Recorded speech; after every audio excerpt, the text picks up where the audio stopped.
मित्रांनो, आज आपण जी या विषयाच्या अंतर्गत शाश्वतता आणि विकास या विषयातील या अभ्यासक्रमातील चौथ्या प्रकरणाला सुरुवात करणार आहोत. आपल्या प्रकरणाचं नाव आहे सर्व किंवा समावेशक विकास. आपल्या प्रकरणाचं जे नाव आहे ते म्हणजे समावेशक विकास.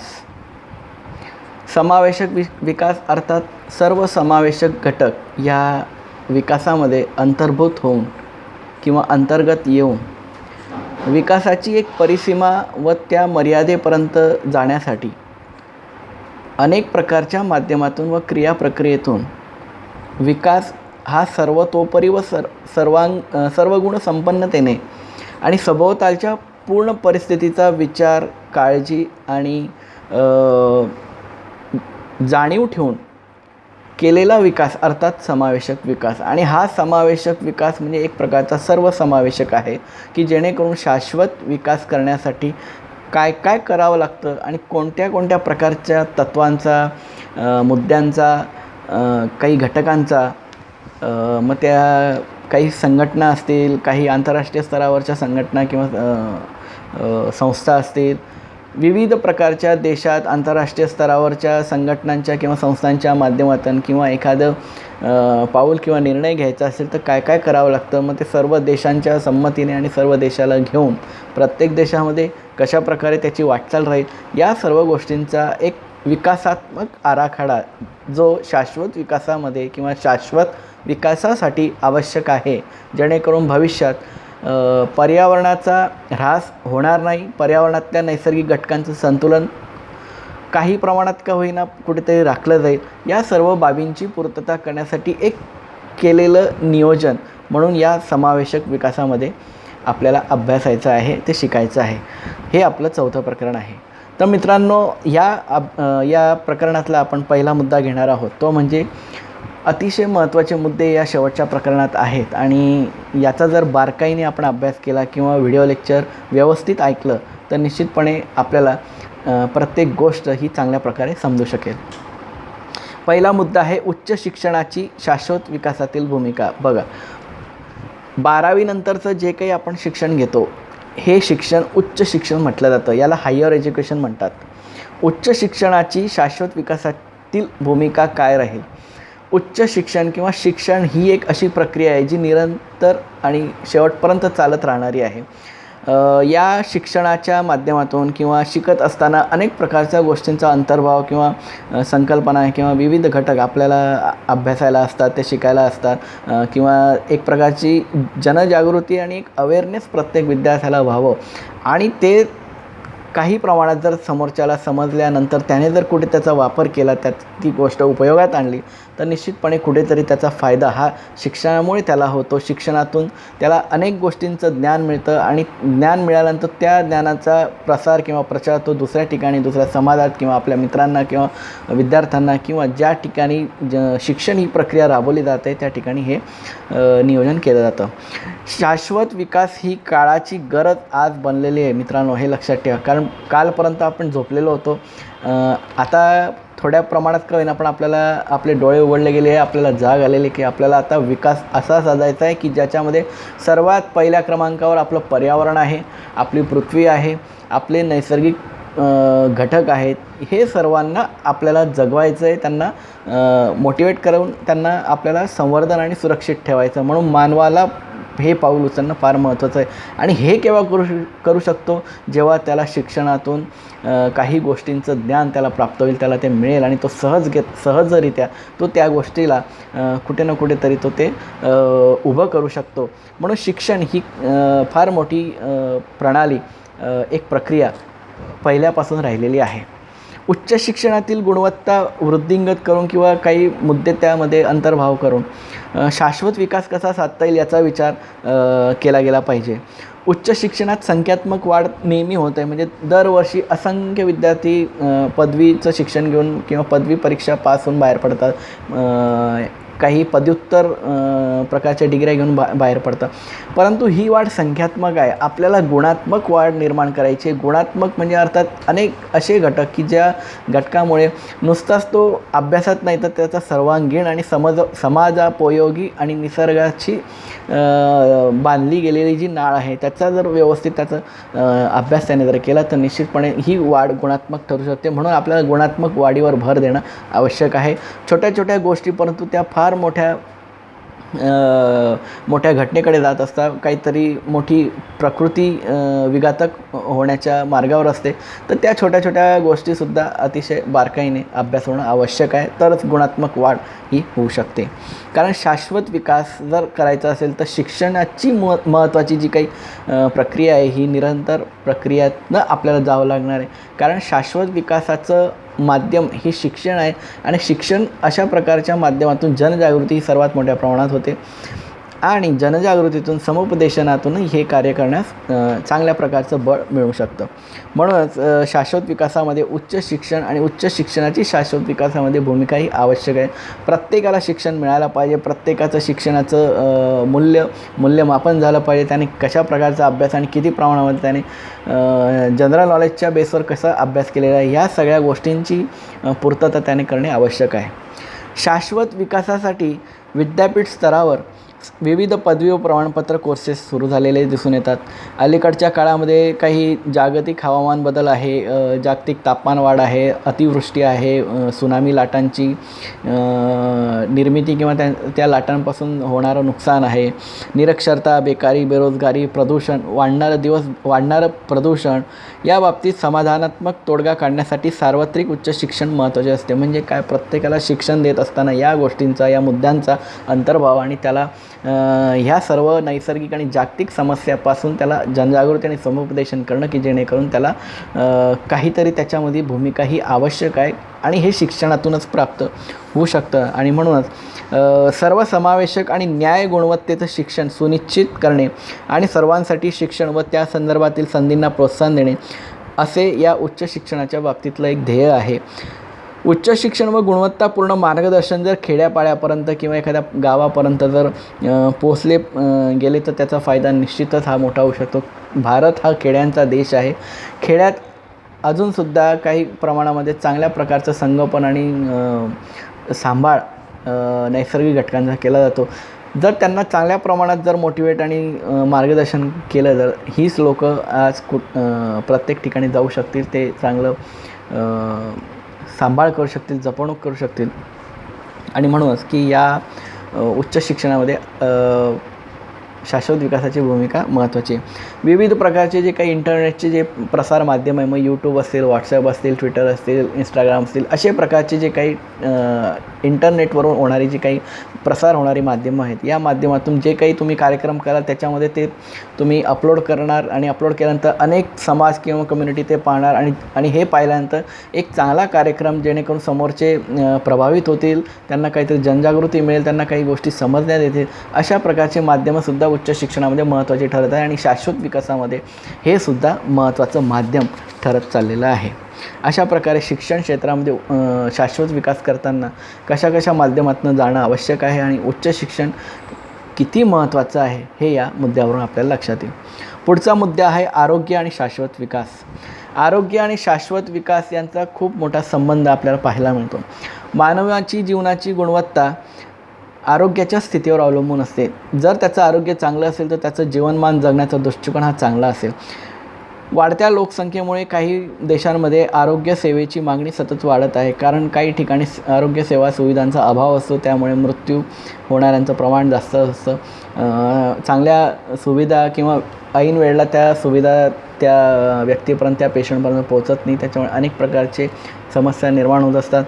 आणि अशा ठिकाणी जर आरोग्य सुविधांची जर पूर्तता त्या ठिकाणच्या लोकांनी किंवा त्या समूहाने जर केली तर निश्चितपणे हे कार्य चांगलं राहील. म्हणजे विविध प्रकारचे जे काही जुनाट आजार आहे, काही विघातक किंवा विषारी जे आजार असतात किंवा ज्या आजारामुळे खूप मोठ्या प्रमाणामध्ये महामारी फैलू शकते, नुकसान होऊ शकतं, मृत्युमुखी लोक पडू शकतात, तर अशा प्रकारच्या आजारांचं निराकरण करण्यात येऊन समुपदेशन करून टीकाकरण करून जर त्याच्यावर व्यवस्थित पाऊल उचललं गेलं तर शाश्वत विकासामध्ये आरोग्य यंत्रणा ही व्यवस्थित उभी राहू शकते. काही मुद्द्यांच्या आधारे शाश्वत विकासात आरोग्याच्या बाबतीमध्ये काही मुद्द्यांचा अंतर्भाव केलेला आहे. ते असे: आरोग्य विमाच्या माध्यमातून लोकांना आरोग्याच्या जास्तीत जास्त व अनेक सेवासुविधा माफक दरामध्ये उपलब्ध करून दिल्या गेल्या पाहिजे, की जेणेकरून विम्याचंही महत्त्व त्यांना समजेल आणि सुरक्षा कवच असलेला हा विमा आरोग्यासाठी किती लाभदायक आहे हे त्याच्यातनं त्यांना समजू शकेल. भारतातील सरकारी दवाखाने व हॉस्पिटल्स येथे डॉक्टर्स, परिचारिका व त्या संदर्भातील स्टाफ यांची कमतरता पडणार नाही, त्या दृष्टिकोनातून नियोजन व व्यवस्थापन करणे आवश्यक आहे, हेही महत्त्वाचं आहे. वैद्यकीय महाविद्यालयांमध्ये आरोग्याच्या योग्य सोयीसुविधांसह परिपूर्ण आरोग्य सेवा देणारा स्टाफ असावा. विविध प्रकारचे रिक्त पदे आहेत ते भरण्यात यावे, की जेणेकरून एखादी समस्या खूप मोठ्या प्रमाणात निर्माण झाली आरोग्याच्या दृष्टीने तर त्या ठिकाणी मनुष्यबळाची गरज असते, मनुष्यबळाचा वापर होत असतो, तर त्या ठिकाणी जर हे मनुष्यबळ पुरवलं गेलं व्यवस्थित त्यारित्या तर त्या ठिकाणी त्यांचं व्यवस्थित त्या आजाराचं निराकरण करता येऊ शकेल.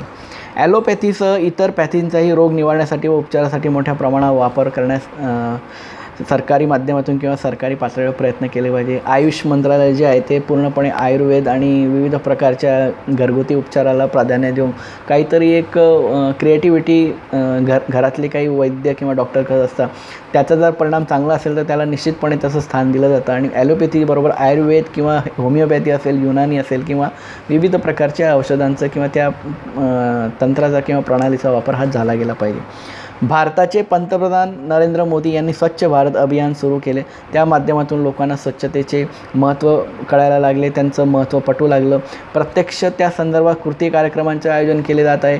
हागणदारी मुक्त मोहिमेद्वारे जनजागृती करून कशाप्रकारे याच्यातून आजारांचं प्रमाण वाढतं याच्याबद्दल जनजागृती केली जात आहे. स्वच्छ भारत अभियानाच्या माध्यमातून अनेक प्रकारच्या गावांचं किंवा त्या ठिकाणी राहत असलेल्या लोकांची जनजागृती व समुपदेशन करून त्या ठिकाणी स्वच्छतेवर भर दिला जात आहे. अनेक प्रकारच्या योजना ज्या राज्य व केंद्रीय स्तरावर राबवण्यात येऊन त्यांना विशिष्ट प्रकारचे बक्षीसं व काही अनामत रक्कम दिली जात आहे. याचे करून ज्या गावाला पारितोषिक किंवा बक्षीस मिळतं त्याच गावाचं चांगलं कार्य बघून इतर गावंसुद्धा प्रेरणा घेतात व त्यापासून प्रभावित होतात. तशा प्रकारची कामं आज करण्यात. भारतामध्ये इंदोर हे शहर भारतातलं सर्वात स्वच्छ शहर म्हटलं जातं, हे या ठिकाणी मला सांगायचं आहे. आरोग्य व कुटुंब कल्याण मंत्रालयाने 2015 साली कायाकल्प या उपक्रमाला प्रारंभ केलेला आहे. म्हणजेच काय की विविध प्रकारची आरोग्य सुविधांचे मूल्यमापन केले जाते, कशा प्रकारच्या सेवा आहे, सुविधा आहे, कशा प्रकारची औषधं आहे, काही पेटंटची औषधं त्यांच्याकडे असतील किंवा काही निर्माण केलेले असतील, त्याचा फायदा जर चांगल्या लोकांना चांगल्या कम्युनिटीपर्यंत जात असेल, सकारात्मक आहे, तर अशा गोष्टी करायला कायाकल्प हे जे काही आहे मंत्रालयाचे आरोग्य व कुटुंब मंत्रालयाने जाहीर केलेलं एक योग्य मापदंड देऊन त्यांना पुरस्कार व काही रक्कम बक्षीस देऊन त्यांना गौरवण्यात येतं. आणि अशा प्रकारे काही कम्युनिटीसुद्धा प्रभावित होते, त्यांचाच प्रचार प्रसार करतात आणि जेणेकरून येणाऱ्या समस्यांवर याच माध्यमातून तोडगा ते काढण्यास समर्थ ठरतात. स्वच्छतेच्या सवयी अतिशय महत्त्वाच्या असतात. त्या आरोग्य क्षेत्रात अनेक सकारात्मक बदल घडवून आणले आहेत. त्यामुळे राष्ट्राचा व शाश्वत विकास साधला जातो. विकसनशील देशांमध्ये आरोग्य व पर्यावरणाची स्थिती यांचा संबंध वाढत्या प्रमाणात सिद्ध होत असल्याने त्या संदर्भात प्रदूषण नियंत्रण आणून आरोग्य सुधारण्याचे महत्त्व आहे. शिक्षण व जनजागृतीद्वारे लोकांना पर्यावरणीय स्वच्छता व आरोग्याबाबतीत काळजी घेण्यासाठी सक्षम केले पाहिजे, त्यांना प्रभावित केले पाहिजे, त्यांना प्रवृत्त केलं पाहिजे. आधुनिक औषधांसोबत पारंपरिक औषधांचाही प्रसार व प्रचार व्हायला पाहिजे. आपले जुने आजी आजोबा किंवा आपल्या घरातले काही म्हातारी मंडळी ते अक्षरशः पारंपरिक पद्धतीचा वापर करतात आणि बरेचसे हे उपचार ह्या पारंपरिक पद्धतीनेच उपचार करून घेऊन बरे लोक होतात आणि ह्या गोष्टी खूप चांगल्या आहेत. फक्त त्याचा योग्य वापर आणि एक सांगणारा चांगली व्यक्ती जर त्याने व्यवस्थित जर ते सांगितलं तर निश्चितपणे फायदा होऊ शकतो. तर अशा प्रकारे 2030पर्यंत आरोग्यसेवापर्यंत वैश्विकता याच्यात निर्माण झाली पाहिजे व राष्ट्रीय धोरण व नियोजनांमध्ये आरोग्याचं महत्त्व लक्षात घेता प्रजनन असेल, लैंगिक आरोग्य असेल, याबद्दल समुपदेशन, याबद्दल अभ्यास, याबद्दल एक जाणीव प्रत्येकापर्यंत पोहोचली गेली पाहिजे, जेणेकरून कुठल्याही प्रकारची समस्या निर्माण होणार नाही. जर निर्माण झाली तर त्याला समुपदेशन करणारे किंवा त्याबद्दल माहिती देणारे अनेक लोक भविष्यात असतील, याबद्दल काही वाद नाही. पुढचा जो मुद्दा आहे, गरिबी आणि आजार व शाश्वत विकास. गरिबी आणि आजार व शाश्वत विकास हा फार महत्त्वाचा मुद्दा आहे. अर्धविकसित आणि अर्धविकसनशील आणि विकसनशील राष्ट्रांमध्ये गरिबी आणि आजारांचे प्रमाण किंवा ह्या समस्या अतिशय मोठ्या आणि विघातक आणि विनाशकारी आपल्याला पाहायला मिळतं. आपल्या विकसनशील राष्ट्रामध्ये म्हणजे भारतासारख्या देशामध्ये जेवण खूप मोठ्या प्रमाणात आहेत, अन्नधान्य मोठ्या प्रमाणात उपलब्ध आहे, अनेक प्रकारचे प्रोटीनयुक्त पदार्थ किंवा फळं, फुलं, पानं उपलब्ध आहे, परंतु ते प्रत्येकापर्यंत पोहोचवलं जात नाही किंवा पोहोचवलं गेलं तरी त्याला बराचसा कालावधी चालला जातो आणि त्या परिणामी ते खराब होतं अन्नधान्य किंवा ते सडलं जातं. तर अशा प्रकारे काहीतरी विचार केला जावा. आज कुपोषित भारताचा जे काही प्रमाण आहे कुपोषितांमध्ये, आज जवळजवळ जे प्रमाण सांगण्यात आलेलं आहे की जगामध्ये जे काही या कुपोषितांची जी समस्या निर्माण होते, तर 24.5% कुपोषित व्यक्ती भारतामध्ये आहे. म्हणजे विचार करण्यासारखी गोष्ट आहे की 24पेक्षा जास्तसुद्धा लोक असू शकतात की त्यांना आहार मिळत नाही. आहार मिळतो पण तो आरोग्यपूर्ण किंवा तो प्रोटीनयुक्त नसतो. एक वेळचं जेवण भेटतं परंतु त्या एक वेळचं जेवणामध्ये पुरेसं आहार त्याच्यामध्ये नसतो, त्याच्यामध्ये प्रोटीन्स नसतात, शक्तिवर्धक अन्नधान्याची उपलब्धता त्याच्यामध्ये नसते. म्हणून हा विचार झाला पाहिजे की इतक्या मोठ्या प्रमाणात अन्नधान्याची निर्मिती भारतात होते, 50 वर्ष पुरेल इतकं अन्नधान्य आपल्या भारतामध्ये साठवलं जातं, परंतु ते अन्नधान्य जर गरीब माणसांपर्यंत, एखाद्या भीक मागणाऱ्या लोकांपर्यंत जर एक वेळ किंवा 2 वेळ जर व्यवस्थित जर दिलं गेलं, पोळी भाजी आणि वरण भात, तर निश्चितपणे कुपोषितांचा आकडा हा कुठेतरी कमी होईल आणि चांगल्या आरोग्याच्या दृष्टीने चांगले सुदृढ लोक तयार होतील. गरिबीचे प्रमाण करायचे असल्यास त्यासाठी स्वयंरोजगार, नोकऱ्यांद्वारे रोजगार निर्माण करणे, अन्न सुरक्षा, सामाजिक सुरक्षा असे कार्यक्रम राबविले गेले पाहिजे. या कार्यक्रमाची भारतात दारिद्र्य व गरिबी निर्मूलनाच्या कामात खूप मदत झालेली आहे. विविध प्रकारच्या सरकारच्या किंवा केंद्र शासनाच्या ज्या काही योजना आहे, पंतप्रधान कामगार योजना किंवा अशा योजनेच्या माध्यमातून त्यांना नोकरीला लावून 2 पैसे त्यांच्या हातात एक रोजगार मिळाला जातो आणि त्यांना 2 वेळचं जेवण हे मिळलं जातं. अशा प्रकारच्या काही योजना, काही कार्यक्रम, त्यांची अंमलबजावणी भारतात किंवा या राज्यांमध्ये होत आहे. काही प्रमाणात ते यशस्वी झाले आहेत, काही प्रमाणात त्यांना अयशस्वी झालेल्या आपल्याला पाहायला मिळतात. तर काही योजना, त्याच्यातली ज्योतिबा फुले आरोग्य योजना आहे, काही अंत्योदय अन्न योजना आहेत, काही अत्यंत गरीब किंवा दारिद्र्य रेषेखालील ज्या काही जे लोक वास्तव्य करतात त्यांच्यासाठी काही योजना आहेत. या योजनेच्या अंतर्गत त्यांना 2 वेळचं जेवण, त्यांना रोजगार अशा प्रकारच्या सोयी त्यांना पुरवल्या जातात. आणि शाश्वत विकासात मनुष्यबळाची खूप मोठी गरज असते आणि त्यांना जर आपण व्यवस्थित अन्न आणि त्यांच्या गरजा जर आपण पूर्ण केल्यात थोड्या का होईना, ह्या निश्चितपणे कुठे ना कुठे त्या आपल्याला फायद्याच्या ठरतील आणि ही चांगली गोष्ट आहे आणि हे परिणामकारक ठरेल. अशा प्रकारे गरिबी आणि आजार व शाश्वत विकास आपल्याला हा मुद्दा लक्षात येईल. पुढचा जो मुद्दा आहे तो म्हणजे हवामानाबद्दल नियंत्रणासाठी धोरणे व जागतिक सहकार्य. हवामान बदल नियंत्रणासाठी काय काय धोरणे आहेत, काय काय जागतिक सहकार्य आपल्याला घ्यावं लागतं किंवा ते करावं लागतं, तर या संदर्भामध्ये हा शाश्वत विकासामधला हा मुद्दा आहे. म्हणजे समावेशक विकासामधला हा मुद्दा आहे. एखाद्या ठिकाणच्या हवामानात दीर्घकालीन किंवा अल्पकालीन झालेल्या बदल कदाचित तो विघातक बदल करणारा असेल किंवा त्यामुळे विधायक बदलही होतील, त्यास हवामान बदल असे म्हटले जाते. म्हणजेच काय की एखाद्या ठिकाणी जर हवामानात दीर्घकालीन किंवा अल्पकालीन झालेला जो बदल कदाचित तो विघातक बदल करणारा असेल किंवा घडू शकतं, विनाशकारी होऊ शकतं, त्यामुळे विधायक बदलही होतील, त्याच बदलाला हवामान बदल असे म्हटले जाते.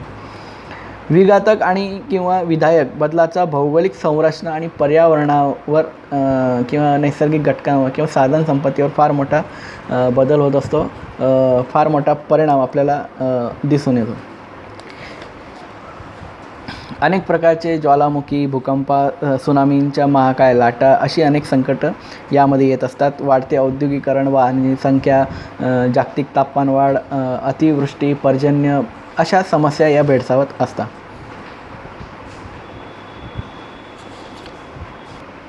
काही नैसर्गिक, काही मानवनिर्मित आपत्ती आणि या आपत्तीमुळे किंवा या समस्यामुळे किती मोठा विनाशकारी आणि विघातक परिणाम आपल्या परिस्थितीत, आपण ज्या परिस्थितीत राहतो त्या परिस्थितीत लोकांना किंवा त्या सर्व पशुपक्ष्या प्राण्यांना सहन करावं लागतं. म्हणूनच काही धोरणे व जागतिक सहकार्यांचा किंवा या मुद्द्यांचा काही गोष्टींचा अंतर्भाव करण्यात आलेला आहे की जेणेकरून ते आपल्याला लक्षात येईल.